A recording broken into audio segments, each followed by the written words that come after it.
السلام خوتي وخواتاتي، كنتمنى تكونوا بخير وعلى خير ويلقاكم هذا الفيديو في احسن الاحوال وصحه جيده.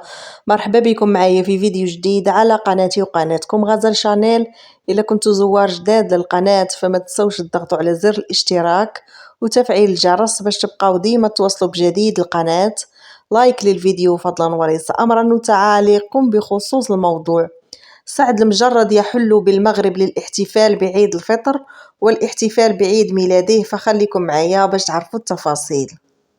حل الفنان المغربي سعد المجرد يوم الأحد بمدينة مراكش على متن طائرة خاصة بجانب أصدقائه، وذلك تزامنا مع ذكرى ميلاده. وحرص الفنان سعد المجرد على العودة للمغرب مع اقتراب عيد الفطر ليحتفل رفقة والديه الفنانة نزهة الركراكي والفنان البشير عبده.